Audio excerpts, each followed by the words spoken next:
All right, guys, welcome back to yet another episode of Being Effing For Real. I am pretty sure this is episode 9. So yay, hooray, we're almost to 10 episodes. Woo! So today we have a treat for you guys. We are going to be talking about the newest Netflix movie, They Cloned Tyrone. It's very much so trippy sci-fi type movie with a majority black cast. I think there's only like one major white character. So yes, majority black cast, black production team. Just yes, put black people on the screens more, give us different genres to work with. We Mhm. don't all fit a box or a stereotype. So, just give us more material to have. You got anything to say, friend, for that? I do actually to build off of you that sci-fi. It's not so often a genre that you see black people in, and if we are, unfortunately, we're just made the side character tokens. I can name so many of those, like John Boyega, who's ironically the lead star of this movie. Previously, he was in the Star Wars sequel trilogy, in which I remember hearing that they were going to make new Star Wars movies back in 2013 or was it 2014 when Disney had bought the rights back from Lucasfilm to Star Wars characters. So then when they started making new characters, I remember John Boyega was casted at, and then I remember seeing the very first teaser. I remember thinking to myself, is John Boyega gonna be like the new lead character? That is he gonna be the new Jedi? Because there's no black Jedi aside from Samuel L. Jackson's character, Master Mace Windu. So of course that was like a really big thing at the time that we had thought we were going to get another black leading Jedi character. But unfortunately, despite there was a lot of mismarketing, that John Boyega, despite that he was holding the lightsaber in all of the posters, thinking that he would be the new Jedi, he was just completely sidelined as like the humorous token. Mm, I didn't know that. Yeah, Oh, had no clue. yeah. Ew, hate that. So yeah, I mean, like I said, our last recording, this is our second one, because the Matrix, they're trying to shut us down. They don't like Hmm. us here. Yeah. Like I Funny said, story, y'all. Like, this is like our third time like trying to record this episode. It's like it just mm, keeps freezing up or either kicking me and TJ out of the session. It's like the government doesn't want us to talk about this movie. And it's funny yeah, because TJ had mentioned earlier that there suspiciously wasn't that many like black film critics like reviewing They Clone Tyrone on YouTube, and it made me wonder what if they did and the government took it down. yep, that part, because YouTube keeps taking down my videos when I try to do stuff. So YouTube is being very annoying right now. But yeah, like I said last recording, I find it very interesting that you won't see black people in sci-fi or another genre unless it's a black production, like with Jordan Mm-hmm. Peele and Donald Glover, all that. Like you just won't see it. We have to make our own stuff. Mm-hmm. To Yeah, build friend. off of, yeah, to build off of you, very interesting point that you just made. It reminded me of an interview with actor Anthony Mackie. Y'all might know him better as Sam Wilson, also known as Falcon, also known as the new Captain America in the MCU. He had said a very similar thing to you in an interview, like regarding Black Panther, that he wasn't necessarily trying to downplay, like, the success and the cultural like reset of the Black Panther films, but I thought it was interesting that he brought attention that whenever you see like a predominant like black cast and crew, why is that only for like for example, you have like a black stunt coordinator, a black stunt man, black makeup artists and costume designers. How come they're only hired to work on like a movie that centers a black character or predominantly black cast? As if they're not good enough to work like in the production crew of an Iron Man movie or a Spider-Man movie or Captain America and so on, white Marvel character or just non-black Marvel character. Mm-hmm. Yeah, it's very weird, very strange. It also falls into line with the Little Mermaid topic because I know people were saying, "Oh, why do we keep putting black people in these white roles? Why don't we Mm-hmm. just make our own stuff?" But then when we make our own stuff, sometimes y'all don't want to watch it. I agree. My shout out to my good sis, Tuluya C. She had actually made a video on her TikTok page. You want to go support her? I believe that's her handle, Tuluya C, that she had pretty much brought up the point of what you're saying right now, friend. I don't completely disagree that we should like create more original black characters created by, black writers and whatnot, who's going to tell our stories better than us. But at the same time, it's like when that actually happens, how many times, often more than not, do people actually go out to support it? If you ask, in my humble opinion, I think the Black Panther films and also the Into the Spider Verse movies with Miles Morales got the benefit of the doubt because they were under the label of Marvel, which has been around for decades and decades, which it's not black owned. So there's your Mm-hmm. answer. Yeah, it's just it's such a big topic, and it really falls in line with today, especially because of the strikes and stuff. I feel like with us, like we have to make our own stuff because who's gonna have our back but us? Mm-hmm. Black people go to act in these things and write in these things, and then they get mistreated, underpaid, all that stuff. So or they just aren't allowed to branch out beyond a stereotype. So yeah, Mm-hmm. that's a very important topic, and yeah, it falls in line with our discussion of this And to get movie. into They Clone Tyrone, I would love to start us off with. I really like the point that you brought up that, it's very refreshing when we see black actors and whatnot, like work on a production that has to do with sci fi fantasy genres that were not so often included in because they often like to box us into stereotypes. Like, for example, like let's say you have a narrative about either surviving the hood through playing a sport or like seeking out a music career, just all the recycled stuff that we've probably seen throughout the last decade, like you name it, All American, every single last Power series, BMF, and etc. And but what I love about They Clone Tyrone, it's like to me, they use those stereotypes to actually push forward a bigger message with the use of its satirility and humor. And it really reminded me out of something from the Boondocks animated TV show, or even an episode of Donald Glover's Atlanta, or an episode of Black Mirror, if I may. Honestly, it's a very like think outside the box like type of movie. Yeah, for sure. I think that, like you said, they use the stereotypes to send a message because the stereotypes were used to control the community. You Hmm. had the drug dealer, the pimp, the preacher, Yeah, um, the, the the fast hair. food manager, the fast food restaurant managers, the hairstylists with the certain perm creams and conditioners, and just so many products that black people consume on an everyday basis that are not black owned and most likely have harmful chemicals compared to when you buy black owned. Mm-hmm. Yeah, it's very interesting to discuss. Getting into the movie a bit more, they also discuss the aspect of brainwashing through music, Hmm. which can honestly be true. Because, like you grow up, you hear all this gang banging music. I do drugs, I do a lot of stuff with women. And then all of a sudden, these boys want to go, and these Hmm. women want to go do the same thing as what they hear.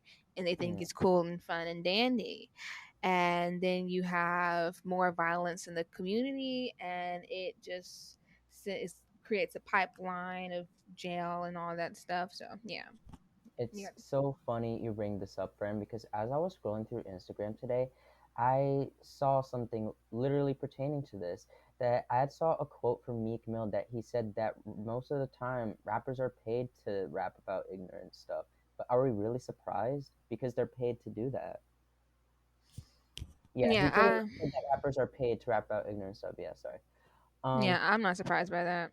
and I mean, is he really wrong though? You can say whatever you want about Meek Mill. I'll admit he's had his shady moments, but it's truly hard to deny that. And who knows if some of the shady stuff that he said in some of his songs is because he was paid to do that. Because he is Yeah, under a label at the end of the day. He doesn't manage himself. yeah.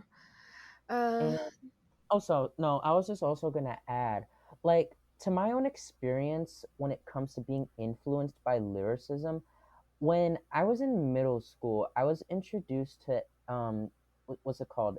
I was about to say WNBA. No, I meant to say NWA, the hip hop group from the 80s. And I just had this phase with them where, I would listen to them and what I would think what they're saying is cool. But at the time, I'm like 11 or 12 years old. Do I truly know that much better at the time of what they're truly conveying, like in their storytelling? Like, getting into fights over dope or like berating black women and whatnot. And it's funny because, a lot of these rappers that even today that a lot of young black men idolize are typically misogynistic, colorist, anti-LGBT, and like just every ism, And I wouldn't be surprised if that's what's influencing some of these toxic behaviors in young black men. And when I started listening to certain rappers like Tupac as I got older, or a Tribe Called Quest, that they would be considered under more of the affiliation of conscious rappers. It's definitely a different style of rap that opened my perspective to storytelling because, at the time, artists like Tupac and a Tribe Called Quest, they were and even Lauryn Hill, that they were ahead of their time. Because you take Tupac for example, like his first song that really blew him up, Brenda's Got a Baby, that trigger warning out there that the song has to do with sexual assault, that the, um the girl in the story, Brenda, that she was from a Harlem neighborhood where Tupac grew up, and she was sexually assaulted by her older cousin. You know how the rest goes. Parents don't believe her. They tell her they can't get an abortion because they're overly Christian. What does she know what to do when she's like 12, 13 years old and she's pregnant? She dumps the baby in a dumpster, and eventually like she turns to a life of drugs and prostitution, and just I heard that she was killed on the streets eventually. So it's a really tragic story. But let me not get way too sidetracked. But the point that I'm trying to convey here, when you compare Tupac's storytelling to NWA, Tupac, he was literally going against what was definitively seen as hip hop storytelling during that time.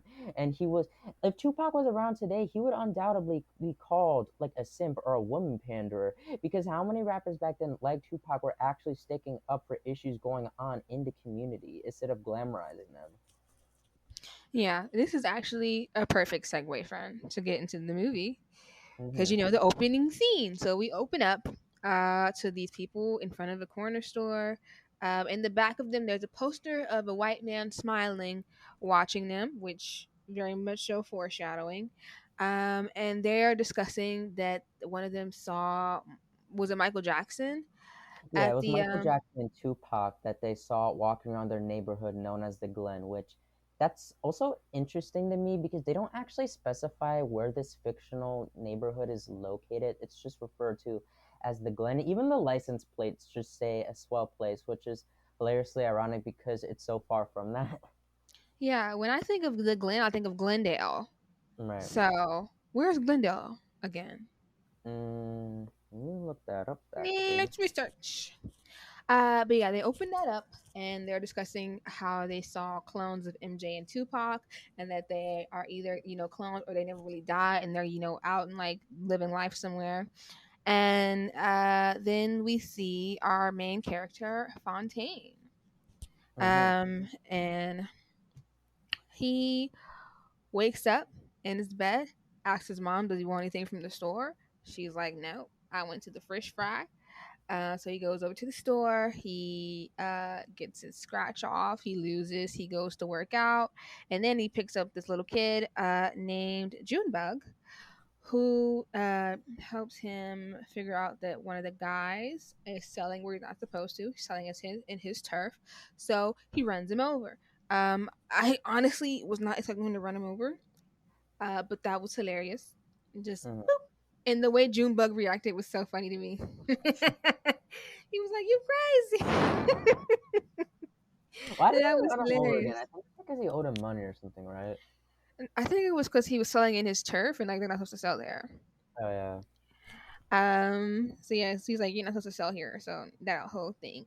And he drops off Junebug, and he goes to find He goes home. His friend comes over, and he's like, "Where's the rest of the money?" And then he's like, "Well, I couldn't find Slick. What's his name? Charles. Slick Charles. Yeah, I Is couldn't it find me, him. or was that a reference to a pimp named Slickback from the Yes, Boondocks? Like it his was. character literally acted like the same exact way. I thought it was just hilarious. Yeah, it was a reference to that. Um, so he so Fontaine leaves out and he goes to try to find Charlie Charles.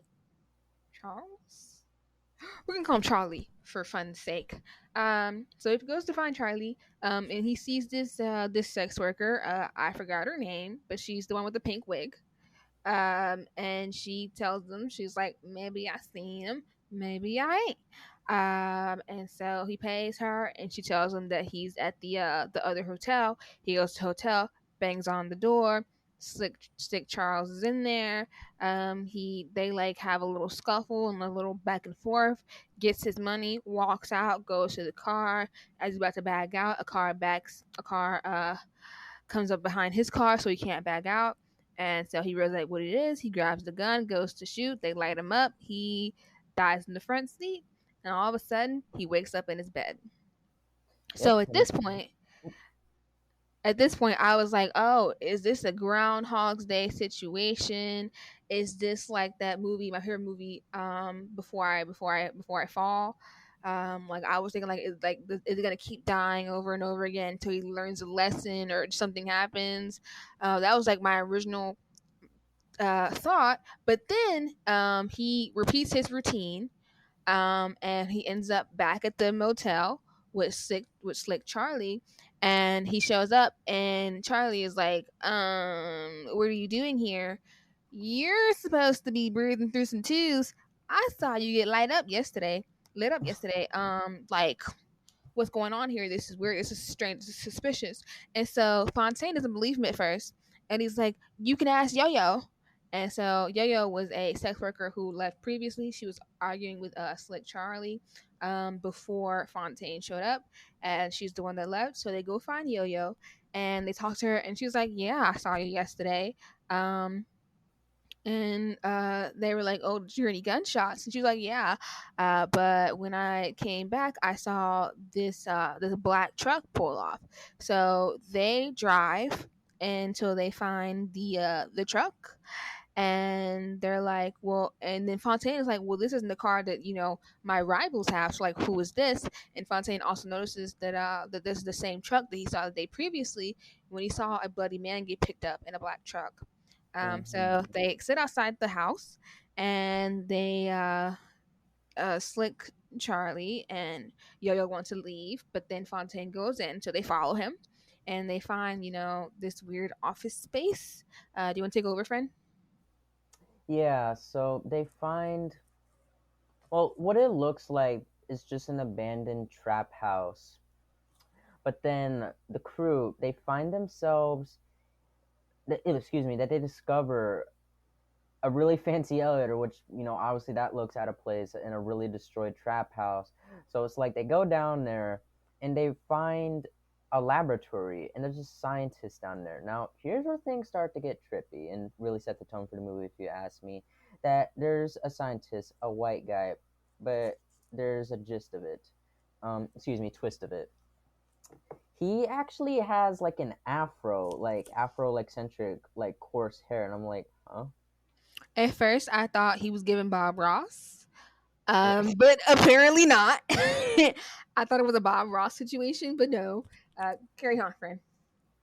Yeah, and like after that, like that's what really set up the whole movie, because then what ends up happening is like, Fontaine's like, what are you doing down here and whatnot? And like Slick Charles, like he thinks that he stumbled across like a table shelf of cocaine and he sniffs it, but obviously it's not cocaine. We'll get into that a little bit later, because like he laughs a little bit like as he inhales it. Yeah, he laughs and he starts to twitch and act strange and stuff. And Yeah. so Yo Yo And is then also exploring the place. No, I was just gonna say then after that, like as they're about to leave the lab because Slick Charles accidentally shot the scientist. What was it? Yo-Yo did? Yeah, I don't she know. Like dropped something. Yo-Yo, Oh no, Yo-Yo dropped. yeah, she put the she used one of the beakers and put it in the other beaker, and it caused a reaction. So she accidentally dropped it, and Oh then that yeah, caused Slick Charles to twitch, and he shot the guy. yeah. And then at this same time, when Yo-Yo and Charles are freaking out, Fontaine happens to stumble across his body. A clone of himself. Well, okay. Let me backtrack a little bit. Like you said, his body, the one that was previously lit up the other night. It's like it still has the bullet holes in it, fresh and everything. The one that Yo-Yo saw die, and Mhm. yeah. So obviously Fontaine does not take to this lightly. But the alarms start going off, so they have to run outside the place.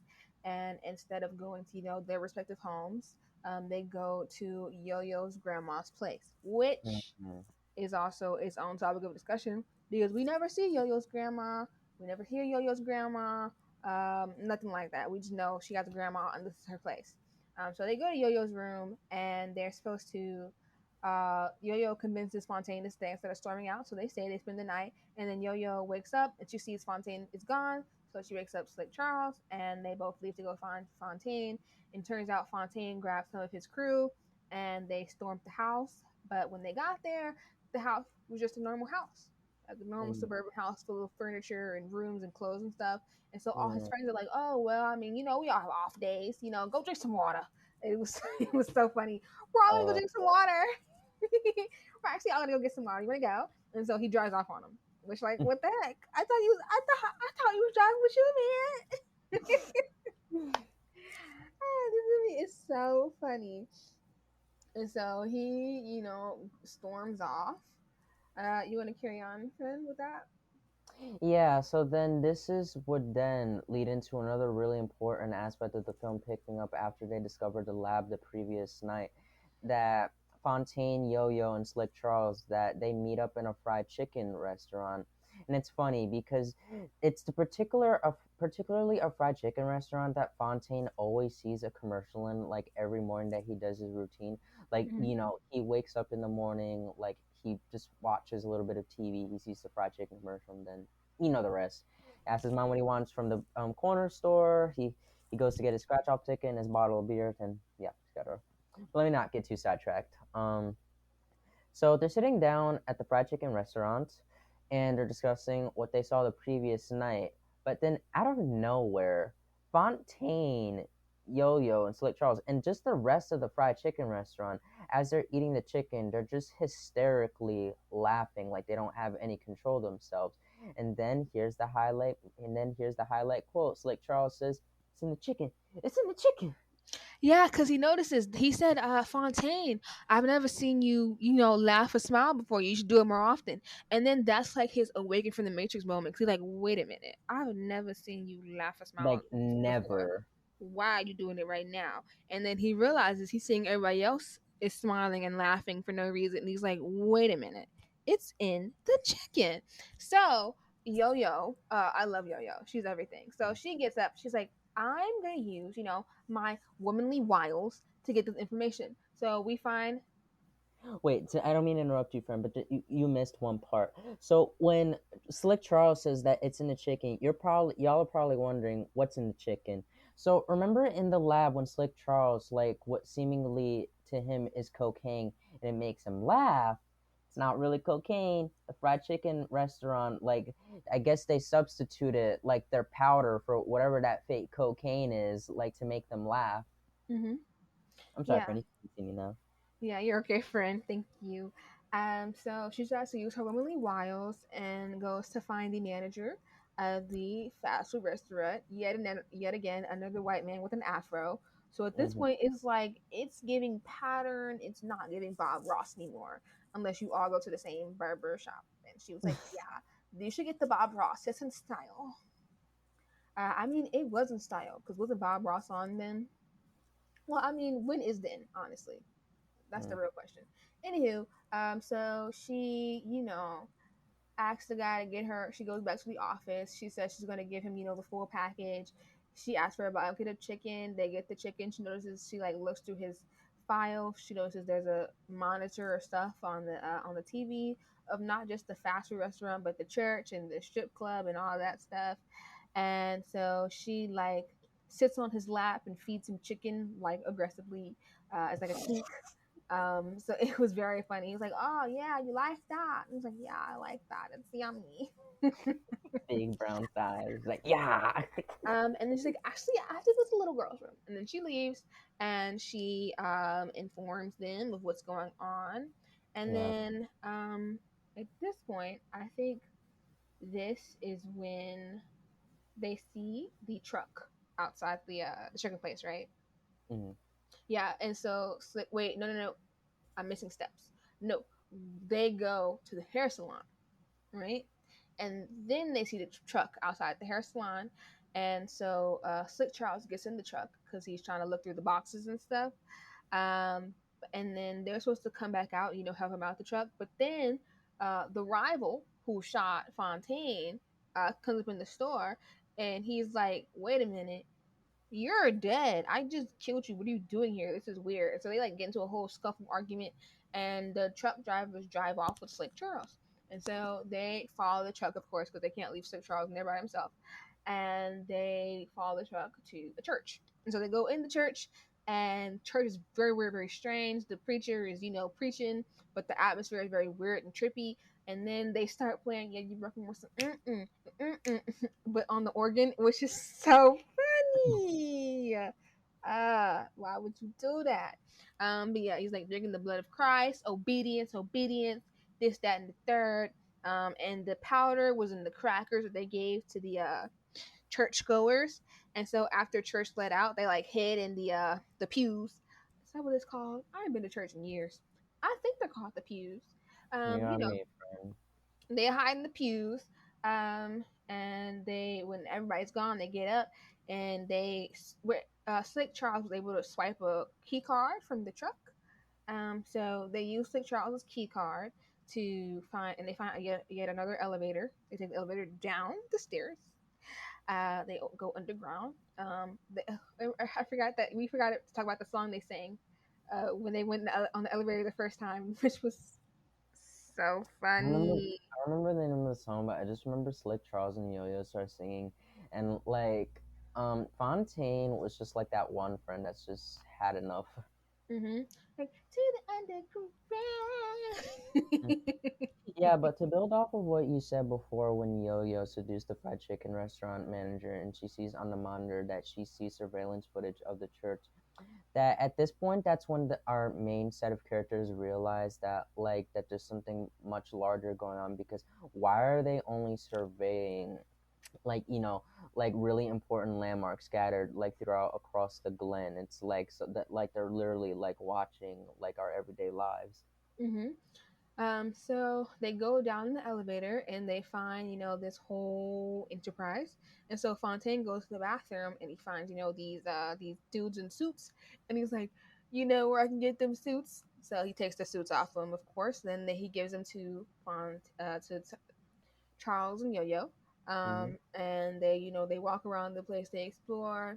We find people being experimented on, being shown certain images, like the one lady from all the missing posters at the beginning of the movie, who was looking at all those images. And you're like, "You're beautiful. I can't be beautiful," all that stuff.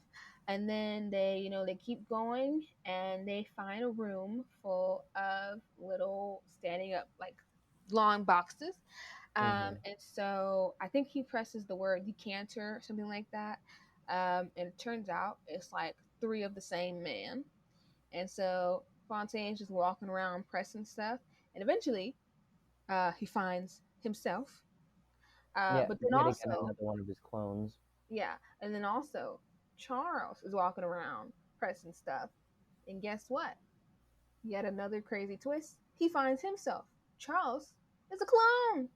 Mm. Ah! We have yet another clone on our hands.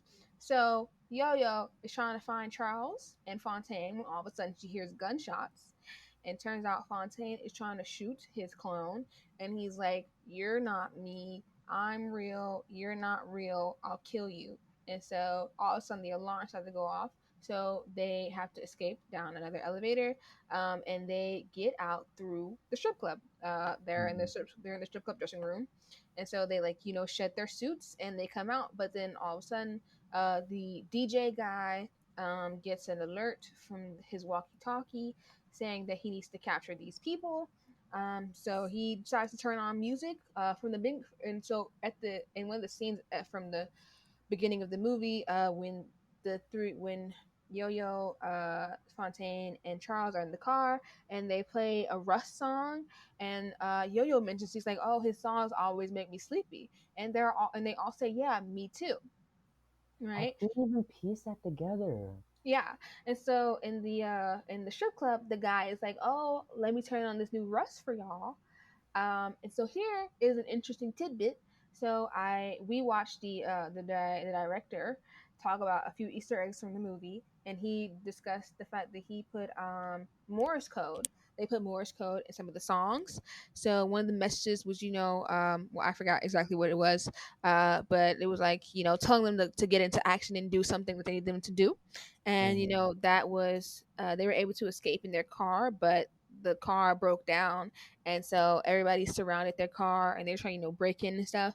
And then all of a sudden the song keeps playing, and I remember this part of the song, the Morse code says "carry on," as in like stop it and like carry on about your business. And so all of a sudden we see this white guy come out the car, Played and by we also Kiefer see Sutherland. yet another version of Fontaine. This one is named Chester. Chester.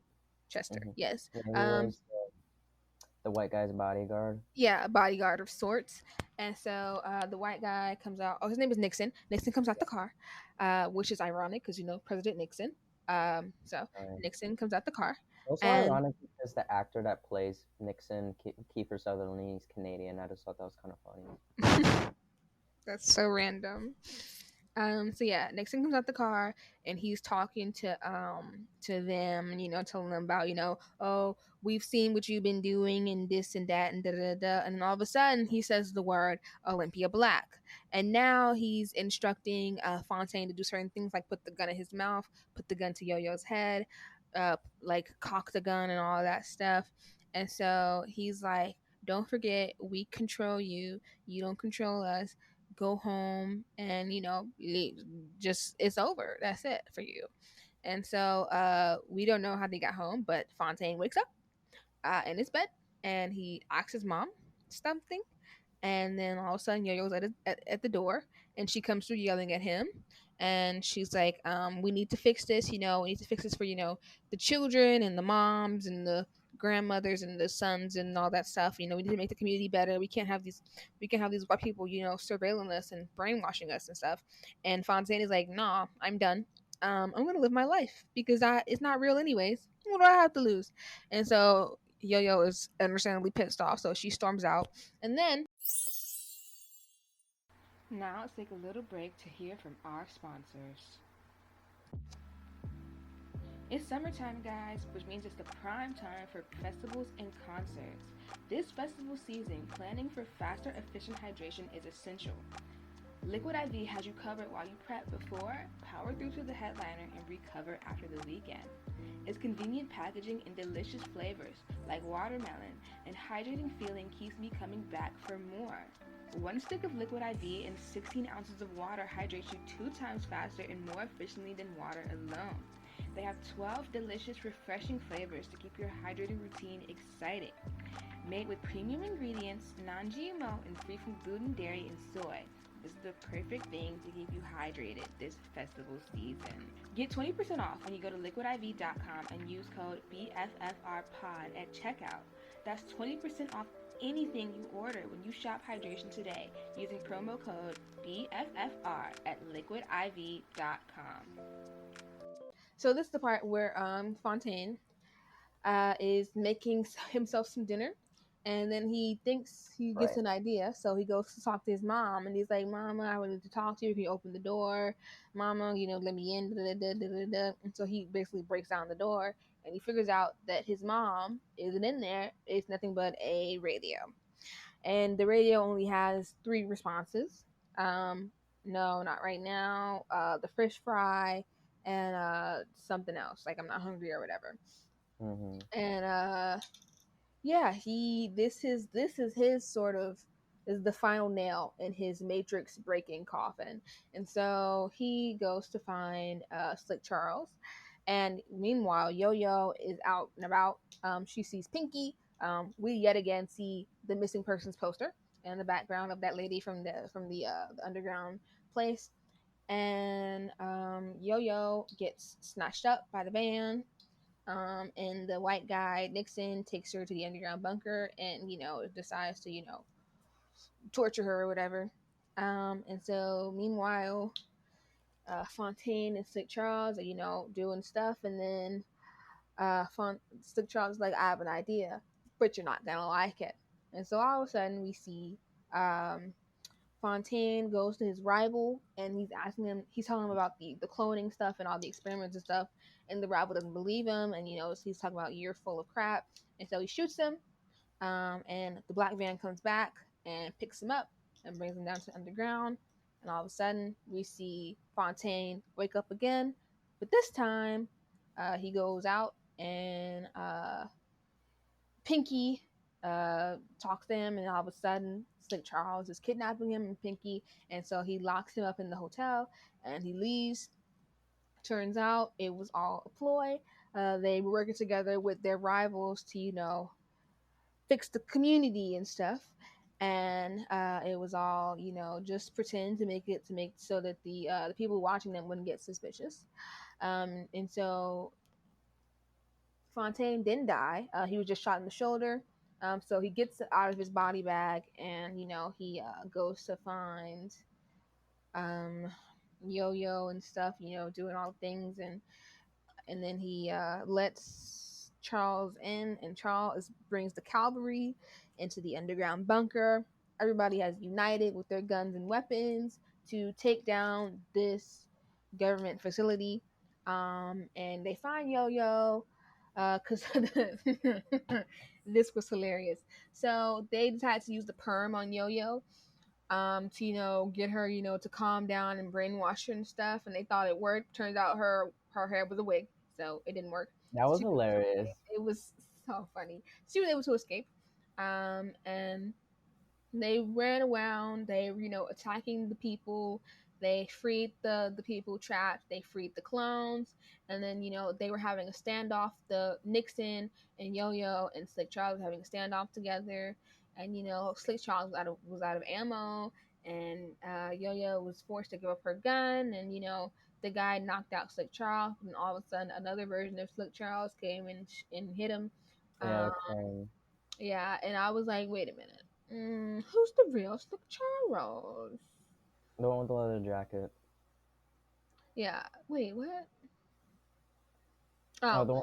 Yeah. the other one had the fur. Mhm. Yeah. But I was like, how'd they manage that? Anywho, that was very interesting. And so they run out. All the clones free. They run out into the street, and so the newscast get there. They're like these naked people in the street, and they're saying that they're clones. This one girl holds up Yo-Yo's research and is like showing it and stuff. And yeah, it's all over the news, and it worked. The facility shut down, and Yo-Yo, Fontaine, and St. Charles decide to head to Houston and live their lives. And then the screen fades to black. And you want to go, friend?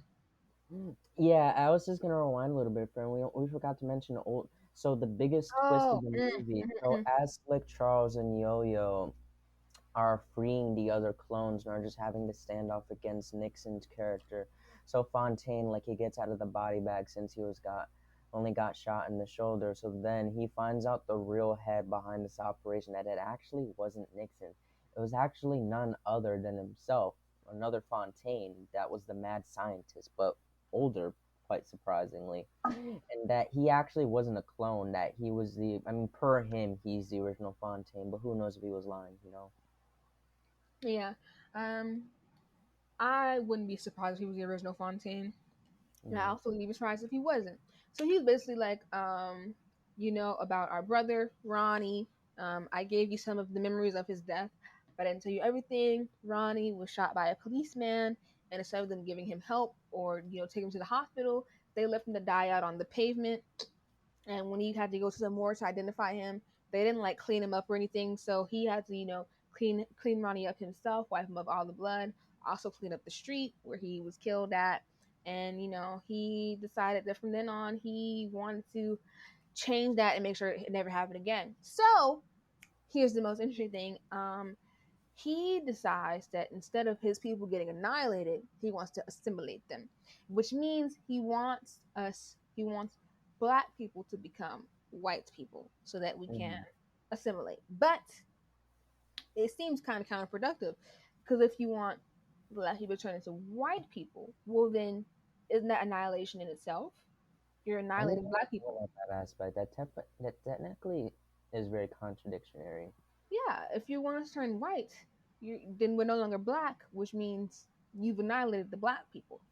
And that goes back to what we said earlier in the film, that with the whole Bob Ross joke that you made with the white guys with the afros, that so okay, so let me just backtrack a little bit. So Fontaine's motivation came from his brother Ronnie dying, and that he didn't want like any other like harm in the in the Glen to happen like that. So he figures to himself like his first plan of tactic was to brainwash black people into just living in this bubble of, how best to put it, that like the everyday products that they consume, like the food at the fried chicken restaurant, the certain hair products that they put in their hair, the music that they listen to, it's pretty much a weapon of consumerism used against them to put them in this bubble of unaware. Yeah, just pretty much this bubble of unawareness, to be honest, because if they're stuck in this simulation like the Matrix, and if they don't break out of it, they really have nothing to worry about. It's kind of like they say when a child is so young that they're always so happy, and then as you get older and you learn how messed up the world really is, you start to become not as happy, if that makes sense. Like the more you know. Yeah, and then them in this bubble makes a lot of sense, especially because we don't know what year it is. There's such a mix and match of technology, but also like they all have flip phones and those box TVs, but also we have more modern references like Obama and the blockchain or the whatever it's called. Hmm. And yeah, it's like within the town they only have limited technology, but they are also aware of events that are happening in the world to a certain extent. Yeah, it's That's what it also seems like. complicated because you have modern references to like Obama, for example, but then in the very opening, when the two guys are talking about Tupac and Michael Jackson outside of the corner liquor store, that there's a guy selling like these old like CDs, and then what was it? You even have like the clothing attire of Slick Charles and Yo-Yo's character, that it's very reminiscent of like the style of like a New York City pimp in the 1970s, or like a 1970s like black prostitute with the leather, the silk, and the afros and the whatnot. And it's like, but then you have Fontaine. He's dressed totally modern, like wearing a pair of like Kyrie sneakers and like just a Hmm. regular Nike hoodie. So it's like, what the heck time period is this set in? Yeah, and then it also makes you question because if these clones are these monumental figures in this society, why Mm, doesn't anyone notice that these people are the same people that you've seen for years? And we also forgot to mention Frog, the homeless man that always sits outside yes. the corner store, who is very aware of the things that are going on, and pretty much guides Fontaine to know where to go. Like he tells him to go to the church. He tells him that Jesus will lead him to where he needs to be. He knows about the truck. He said he told Fontaine that he had that fresh new shoe smell because that Mm, Fontaine was a newer version. So Frog is very much so um, aware of what's going on, probably because he is the oldest person that we see, and he's always outside. You know, he's Hmm. homeless. He's always outside. He always sees stuff. He's always there. And he also alluded to the fact that they were being watched and stuff. And he oh, at the very beginning of the movie, he talks about how straight is great and all that stuff, and talks about the chicken as well. So Frog really is in tune to what's going on with the society. Maybe because he knew what it was like before the government experiment showed up there.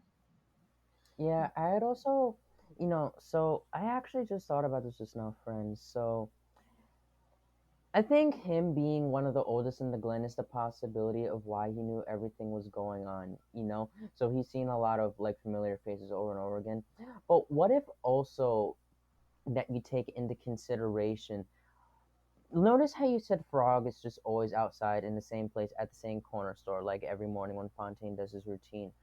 What if Frog is the only one that knows what's going on is because he never goes into town and consumes in all the mind control products. Like he wasn't at the fried chicken restaurant, wasn't at the barber shop with the hair creams, wasn't at the church. So that can also be another reason why. Like Yeah. he's the only constant that remains out of the Matrix. He's like the Oracle character. Yeah. He doesn't partake in that stuff probably because he has no money, but also because he doesn't have a need to. Hmm. And he also benefits from, I guess, Fontaine's routine, because the Fontaine is bringing him liquor every day. That's a part of his routine. Hmm. Um, so it happens every day. That's a constant for him. But he also sees. He also is a part of Fontaine's everyday routine. He sees it, and then he I guess notices when there's a new Fontaine, and he also saw the black truck, and he wasn't surprised by it, which probably means he's seen other people be picked up by these black trucks. So yeah, and I know you said that the frog was a reference to wisdom and stuff. Yeah, in literature. So yeah, that's also an interesting reference. Oh, oh. Looks like the power temporarily went out on my side for a second, folks. I'm surprised the Wi-Fi didn't go out. But yeah, um, and then it also makes you question who is why did a I just say clone and that? who isn't a clone, because when we see all those boxes, it's a bunch of boxes, and as far as we know, there's only like five clones that are that are essential to Heaven's sake. the um the community. So who the heck is in all these other boxes? Yeah. The last thing we talked about was how Frog was the oracle of the Matrix. Once again, y'all, the government hates us because we had technical difficulties. Again, his power literally went out of nowhere, and it wasn't even Like, raining. what kind of trifling BS is that? It's like the power goes out for a split second. It crashes my Wi-Fi. Wi-Fi takes like at least a good 20 minutes to reset. And then it's like, I'm like, it's already 7 o'clock. Let me go eat some dinner. So then at that point, we just took like a good, like, 40-minute, like, just little break to just reset mentally because we were stressed out at that point. Yeah, it's very ghetto out here. Like they want to see our downfall for some reason. Hmm. I don't know what's going on there. But anywho, like we were saying, we talked last thing we talked about was Frog being the Oracle. You know, the only one who really knew what was going on without you Mm, being informed, basically. right. And yeah, the last thing left off with the movie was how Frog knew. Oh, so we figured out that Old Fontaine was the one running the science part of the show, making the clones and stuff. And they were able to get the cloning operation shut down. It was exposed on the news, and Yo-Yo Tyrone and not Tyrone, Yo-Yo Fontaine and Yeah. Charles were able to decide to go to Houston, like carry on with their lives, which makes me question, what do these clones have an expiration date? Like, do they age like regular humans because they die like regular humans? So, do they age like Yeah. regular I'm, humans? I'm thinking to myself because, Fontaine, Slick Charles, and Yo Yo only talked about leaving the Glen for Houston, but of course we don't actually see that, and it kind of begs the audience interpretation question: if Fontaine and Slick Charles leave the Glen, considering that they're clones, do they die out there? Can they not leave the Glen, or I don't know. I don't see why they wouldn't be able to leave. It seems as though they function as regular humans. And then that makes you question how often were they dying? Where Fontaine was constantly getting cloned. Oh yeah, yeah, that is a good question because old Fontaine, the mad scientist, like he's obviously done this for a while. Yeah, and then Frog was like, you got the new shoe smell. So that clearly wasn't his first time being cloned. So, like, how many times have you died? And how many different people have killed you? And that makes me wonder, where's the original Charles? Where's he at? Yeah, we didn't see how the original Charles died, did we? No, and then in order to clone something, you have to have an original to clone from. So I'm pretty sure that's what they were doing with that kidnapped lady who's over all the missing posters. They were showing her Hmm. all those images, like indoctrinating her into that, and they were going to clone her once she had all those images in those mind with certain parts of her memories. So I think that's like a part of the cloning process or whatever. Ooh, friend. Okay, so I don't know if you're about to get the reference that I'm about to make, but did I ever ask you if you ever saw Lovecraft Country? Yes, I did. Okay, do you remember the episode in particular when Ruby turns into a white woman? Hmm. And okay, so going back to the lady that got kidnapped from the liquor store, and you see her in the chair looking at those images with her eyes like trapped open, that it was repeating this phrase, "You can be beautiful. You are now beautiful," or something like that. Hmm. And if you remember old Fontaine, that he knew that assimilation wasn't enough, that he literally needed the black people of the Glen to literally become white people. What if they were indoctrinating into that girl's head, like, Western beauty standards, that she needs to be whiter, to be more beautiful or whatever. And also, if you remember, Frog said in the opening of the movie and just throughout the movie that straighter is greater, going back to the hair perm aspect. Yeah, the She's boxes, probably the going to perm become boxes. another she was probably going to become another one of those experiments that they were going to turn her into a white woman, like, Mm. because remember when Fontaine meets old Fontaine, like he had those containments in the back, like it was a black man slowly turning more white and white, and he finally perfected it, like there wasn't an afro anymore. Yeah. So like the food workers were like suspected to be his failed experiments. Well, the food managers were suspected to be Yeah, his failed experiments. And I'm thinking that the DJ was a successful experiment because he didn't have an afro. I didn't really take him into consideration. Yeah, that's true. I mean, this could be a bit of a stretch. Do you think that Nixon was also once black, or he was just regular white man? I think he was a regular white man.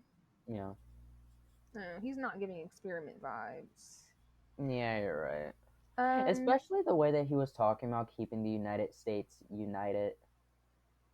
Yeah. Yeah. So yeah, they decide to go to Houston, and then the screen turns black, and you think movie's over, and then as soon as the screen turns black, I'm like, wait a minute, who was Tyrone?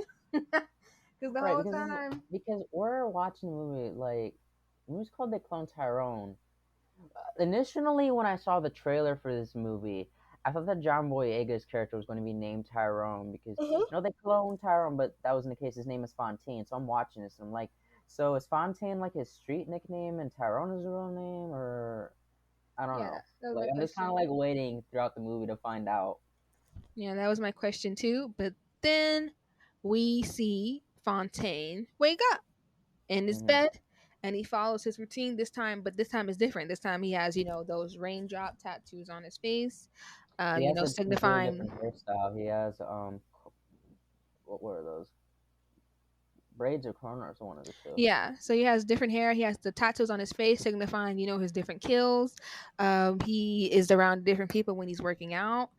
He goes to a different store. His mom says a different thing when he asks her the question. But he still, fills up a homeless guy's cup. So that's a constant in the routine as well. And then he is seen hanging out with his friends at a house, and they're seeing the news from the Glen. Well, we assume it's the Glen. We don't know. But it's looking like they're outside the cloning facility, and the clones are walking around naked, and all of a sudden we see a clone of Fontaine, and he's sitting there with his friends, and he sits up, and they're like, Tyrone, ain't that you? And then the movie ends, and then Erica Badu comes on. Yeah, because they took the song. So the song is originally called "Better Call Tyrone," but then like they slightly changed. There's like they clone Tyrone. I think somebody cloned Tyrone, cloned me. That was funny. I had a good laugh. I had a good laugh. And that Yeah. really, Oh, sorry. No, you first. You first. yeah, that really signified the movie for me. That was like the perfect closeout. That was everything. Hmm. Yeah, yes and else to say, friend? Yeah, I was just gonna say that you pointed out that everything was quite the same about his routine, but slightly different. Like, just slight change in his appearance, like his hairstyle. Like he had his hair braided back. He had tattoos on his face, and even just the way that he dressed. Like it looked like he was driving around like California, probably like an L.A. neighborhood, and that he was in the Crips or something like that. Just going off of like his attire, and people are really wondering like what's the meaning of this ending. The way that I interpret it here, I actually wrote it down because it's a lot to say. Ooh, okay. We're ready for the analysis. The JD analysis. The famous. I don't know. Me personally, I was very confused for a minute. Yeah. But now that I'm thinking about it, I too have my own conclusion. Because I know they said throughout the movie that they had, different these government things in different locations like LA and Chicago. And so Hmm. this is seemingly its LA location. And we have the Tyrone clone Hmm. and stuff. So I wonder, who's this version? Where is this version? Lake Charles and stuff. And I wonder if this is going to cause yet another uprising. And then while you're looking for that, I know that we both noticed throughout the movie that there was a lack of police in the movie. Like there was no police in the movie at all. And that was pretty interesting because, there's so much sex work and drug dealing and gang banging throughout the movie, and it's just interesting to see that there's no police when those things are going on. Oh yeah, and we forgot to mention Junebug, the little boy who comes in throughout the Yes. movie. hmm You had uh, a lot to say about that.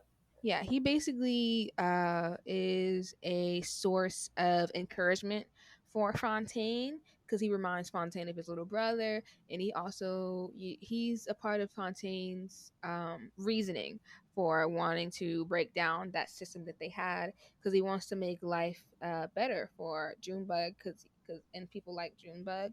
And so I know you were thinking that Junebug might have been a clone, but I don't necessarily think he's a clone. I just think that he represents hope. I Hmm. think he's a representation of hope because this is sort of like Alice in Wonderland. Like Frog is like the what's the name of that guy from Alice I in haven't seen Wonderland? Alice in Or is Wonderland no either. Alice in Wonderland, the Wiz, the Wizard. Frog is like the Wizard, Hmm. um, and Junebug is like the Lion. I don't know if that makes sense, friend. Yeah, it kind of does. Because didn't the lion want courage? Yes. So Junebug can be seen as like a representation of hope and courage, because that's what he provides for Fontaine. Because he's just a cute kid. Who and yeah, that's what I think. What do you think? I thought it was also really to build off of you. I thought it was really interesting how Junebug kept comparing Fontaine to Squidward, and it really flew over my head because the more you keep thinking about it, like the allegories of SpongeBob, like Bikini Bottom is obviously the Glen. Get it, Bikini Bottom, because they're living in this matrix like rock bottom like situation that they couldn't get themselves out of until they saw the bigger picture and broke out of their programmings. Mm-hmm. Yeah, and then Bikini Bottom could also be a reference to the underground Hmm. system down there. So yeah. And to your point, when you take the dynamic of Junebug and Fontaine, they really are SpongeBob and Squidward. SpongeBob being that more optimistic light, even the most negative situation and living in a neighborhood like the Glen. But you take someone like Fontaine, who's more of the Squidward, just grumpy, self-absorbed, and it's just kind of really just existing and not really living per se. Especially all that he's been through. Yeah, but that's because it kind of reminds me of that episode where Squidward went to the land with all the other squids, and he was living basically the same Oh, day over and over again, and he I got di- really bored. I didn't piece that together. The Squidville episode. Oh my god, your friend, you're a genius. Hmm.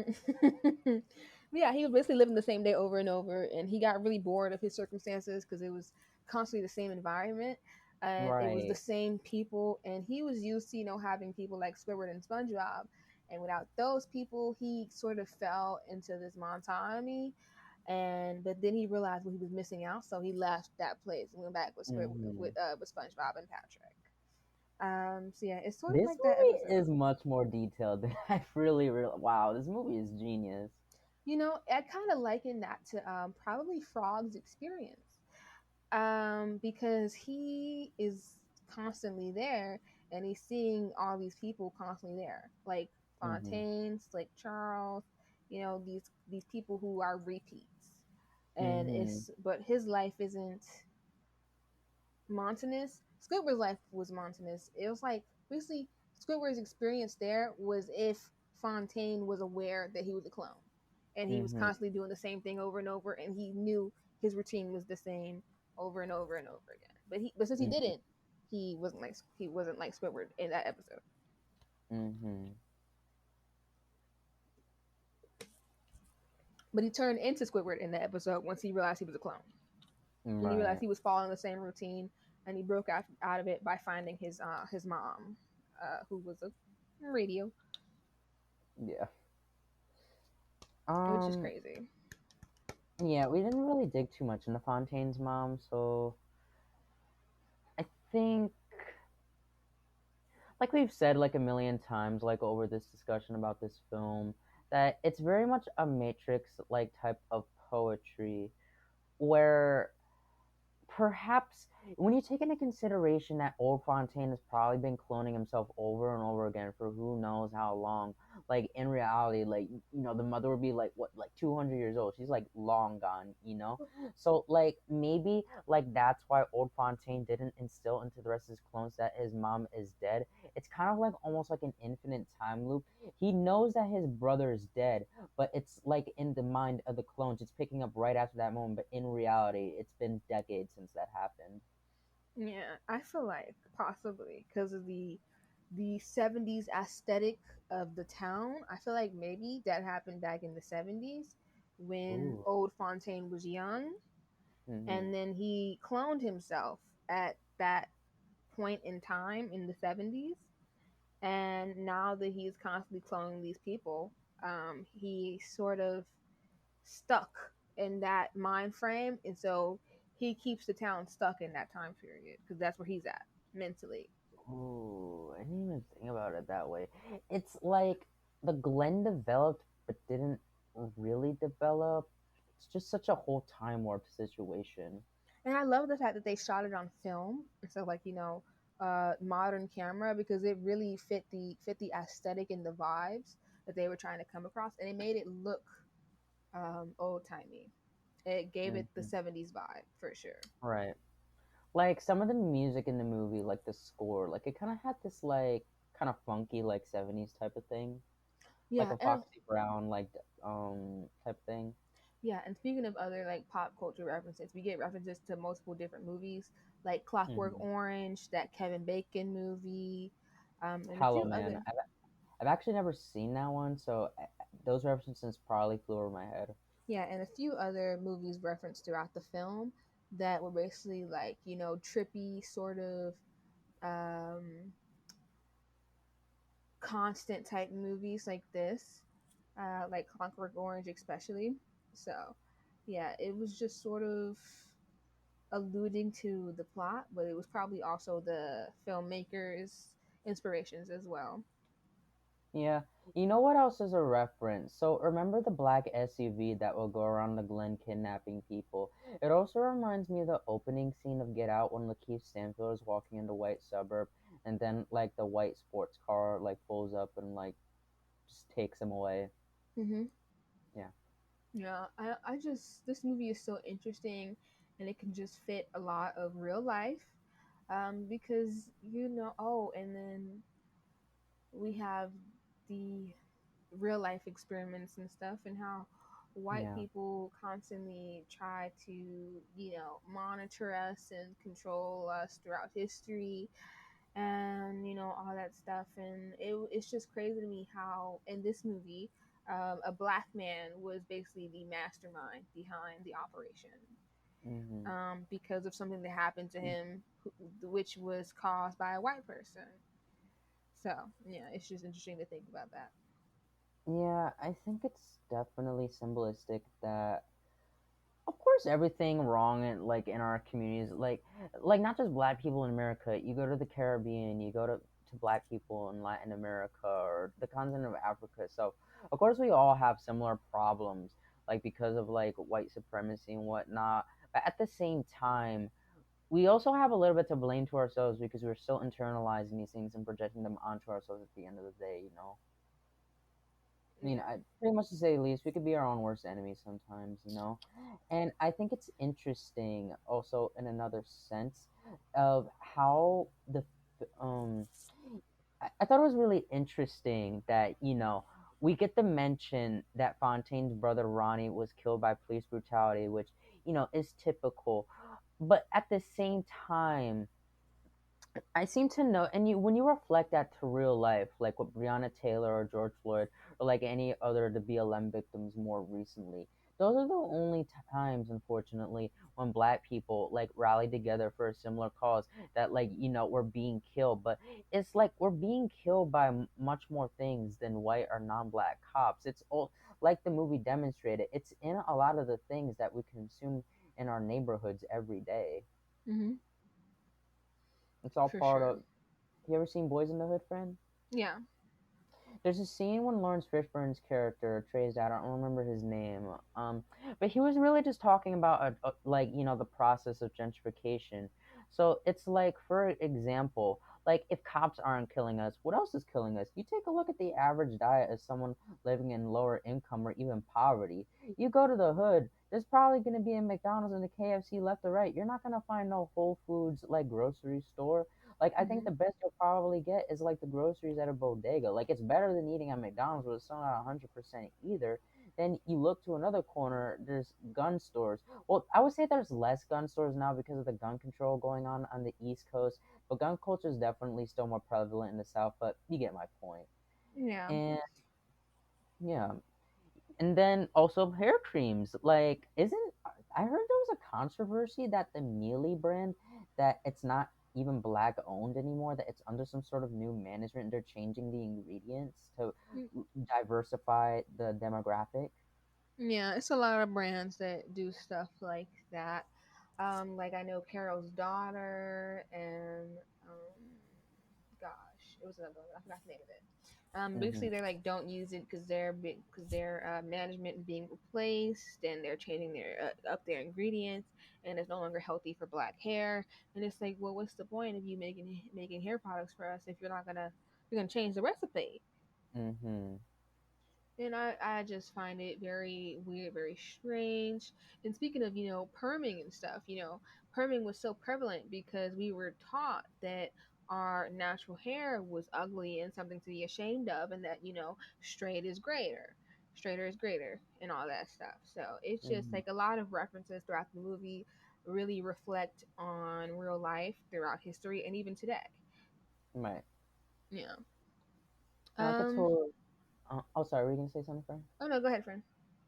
No, I was just totally agreeing with you that, like, you know, going back to the whole straighter is greater, like, I'm sure you've been told at one point by one of your family members that, like, you know, to fix your hair because you're going out and you need to present yourself. But meanwhile, I was like, does my hair even really look that bad, or does it look like unprofessional because there's no products in it? Like it's like we're expected as black people. It's like we need to prepare our hair like we're going to a 5-star formal event. Mm, yeah. Mm. Um. All right, friend. I think it's about time we close this out. No, wait, let me just check the topics. Oh, I didn't get around to reading my summary of the ending with Tyrone, so let me read this. Okay. So, here's the way that I interpret it. So, you know how you said that Junebug is a constant within Fontaine's like daily routine since he reminds him of his brothers Ronnie? Well, I think of characters like Fontaine and Slickback Charles. They're technically also remaining constants because remember that the character Nixon said that when they expand throughout other cities across the United States, like Los Angeles and California, that they'll always continue like the clone, like the main players, like that help contribute to distributing like the consumer products with the mind control. Like you have like every community has like a Fontaine, like dealing the drugs and whatnot, and you have Slipback Charles, like he's a pimp. So it's like, he not only like deals the drugs, but also like the woman and the sex and whatnot. Mm-hmm. And um like you said, since like notice that both Tyrone and Fontaine like follow a daily routine, I almost kind of like to think of it as an incarnation per se because, like you said before, they aren't entirely the same but are also similar in some ways. It's because, like, the way that I interpret it to movie, like, you know how, like, the running joke that all black people look the same, or it's like you kind of mistaken one black person for another. And it kind of makes you wonder in a spiritual aspect, what if you had met that person in some other lifetime? Mm-hmm. Yeah. Oh, that's a whole different topic, friend, that I would love to talk about later. Oh, Cause that's I definitely a love topic that. of I the love that. episode. I love that. Mm. But yeah, I guess that's all I really have to say about the ending. That like it flew over a lot of people's heads. That you got to remember what Nixon said that they only clone certain people because not everybody in the Glen was a clone. Mm-hmm. Yeah, Now, just now here's where things get even more interesting, if you ask me, friend. So they cloned mostly like the drugs. Excuse me, the drug dealers and the pimps and like the gangsters and whatnot. Now the prostitutes, on the other hand, Yo-Yo wasn't a clone, but yet there was that one girl in the pink. I don't remember her name at the moment. She was giving clone vibes. she was giving clone vibes. The way that she behaved, it felt like an NPC from like GTA 5 or something. Cause she sometimes she repeated the same phrases, like Yeah. maybe I seen them, maybe I ain't, and she was constantly on the same corner doing the same stuff, and so I wouldn't be surprised if she was a clone because she was Did she certainly ever giving even clone change her vibes. outfit? I think she changed her outfit, but she kept her hair pretty much the same. Mm-hmm. So yeah, she was for sure giving clone vibes. I low key thought she was the woman in the missing poster, but apparently she wasn't. So Mm-mm. yeah, Mm. It also kind of makes me wonder with the ending for Tyrone. So is it just going to loop back to the same thing that, Tyrone is aware of the cloning process now, and he's also going to break out of it and like also free the clones in his area in Los Angeles? I wonder because if Tyrone saw it, then I'm sure other people in the town also saw it. And like you So said, oh sorry. No, I was just gonna say, and like you said, Junebug is a constant. So I imagine that the Tyrone clone also has his own version of Junebug, which is going to inspire the hope into him for the neighborhood. yeah, probably. And what was I saying? Oh, so everybody saw the news, probably, Mm-hmm. if you Right. watch the news. So it's probably going to cause an uprising everywhere that it's shown. Now it's, pretty much national news, it seems like, because it went from the Glen to where Tyrone is at. So it's Mm-hmm. fairly interesting to see where that might go. What do you rate the movie, friend? At first I gave it like an 8.5 or a 9, but after discussing this and filling in like little gaps that I had before, like after you sent me those brilliant like analysis videos, especially that one girl with the glasses. Shout out to What's her name again? Let's look, because I want to shout her out as well, because she ate that analysis Yeah, for she really sure. ate that up. If you're listening to I this, subscribe to her because I want to see more content from her. Um, sh- Struggle struggle TV. Wait, Struggle struggle Reviews TV. reviews TV. Yeah. Shout out to her for her review of They Clone Tyrone. Because I totally didn't put the pieces together of the allegories of like SpongeBob. That was hmm really good. Yeah, she really made me think of some things that I didn't think of before. So Mm-hmm. she certainly ate that. Once again, she is struggle reviews with a Z, Yeah. TV on YouTube, and she does a lot of videos like that. She did a video on Set It Off. She did a Yeah, she video did on one worm. she did a video on Barbie and the Blues Brothers. Mm-hmm. Ooh. Definitely go check those out after we Oh, get and off. she did a review on Swarm. Yeah. Cool. So I rate the movie a 10 out of 10. And that, I always have. I always thought it 8 as soon as I finished watching it. But yeah, it was a really great movie. All of my favorite movies are really trippy and sort of mind bending like that. So this was really right up my alley. And I thoroughly enjoyed it. I love the fact that it had a majority black cast. Jamie Foxx ate that. John Boyega ate that. Tiana, what's her name? Tiana. yeah, Tiana Paris. Yeah, she ate that. Everybody ate, like the whole Yeah. cast, just Yeah, Tiana devoured. Tiana Paris, she hasn't really been in too many other things lately, aside from being in the MCU. She was Monica Rambeau in WandaVision, and she'll be back in November in the new Marvels movie. And she was also previously in the 2021 version of the Candyman movie, which I know is pretty divisive amongst fans, but I personally enjoyed the movie, and Tiana was great in that. So if you haven't seen the new Candyman movie, and if you like Tiana Paris, go check out that.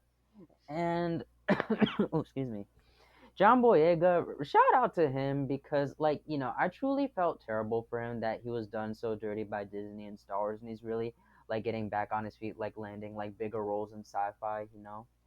hmm Also, shout out to the movie, the filmmaker, and the person Jewel who made Taylor, this movie. yeah, the director Jewel Taylor. I know this is his directorial debut. I definitely, after seeing this, hope to see more other really trippy, mind-bending, trippy, mind-bending, like thought-provoking movies, like after they clone Tyrone. Yeah, I hope he gets way more opportunities from this, and yeah, I hope he continues to cast majority black cast, and keep doing movies like this. Like I would love to see him and Jordan Peele, possibly team That's up gonna be a for crazy movie a if they film or a movie. Oh my god, if they did an anthology series, oh, I would eat that up. I would eat it up. mm-hmm. But yeah, I'm looking forward to more from him.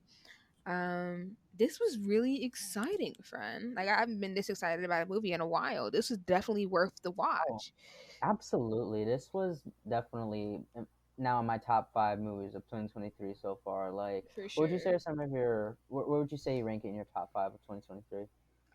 It'd definitely be at number one. I think Barbie is moving down to the number two slot because this was amazing. This is amazing. Barbie was amazing too, but this hit for sure. Mm, So yeah, we had fun tuning into They Clone Tyrone, guys. Hope you did too. I'm gonna leave a little question on Spotify so you can leave your own thoughts, and also we'll probably run a poll or something on our Instagram, and on our personal Instagrams. So yeah, if you listen to this app, if you made it this far, leave your thoughts on the movie there. Also, our DMs and comments are open. So, yeah, leave your review and we'll look at it. And if you have any recommendations for any movie similar to this or just any movies you'd like, leave them there as well. And mm, yeah, I think this is it, guys. I think we're going to close out yeah. the app. Yeah, me and TJ are definitely trying to watch more thought-provoking movies after Memento. Like we definitely had thought of like making this into like a little series. So we watched Memento, we watched The Clone Tyrone. We were definitely thinking about rewatching all three of the Jordan Peele films, Get Out, Us, and Nope. And And we got to let us watch Butterfly know. Effect. Yes, we added that to the list. So let us know, y'all, if y'all have a trippy, thought-provoking movie for us. Send it our way, please. Yep. Once again, thanks for listening, and don't forget to check us out. Check out our socials. I'm gonna add them in post because yeah, I don't want to list Hmm. them every time. They're also in the description. So if you check out the description, every single one of our socials are there. Our pod socials and our posters and our personal socials. So yeah, check us out there. Give us a follow. Give us some likes. And yeah, hope you enjoyed listening. Bye bye. See y'all.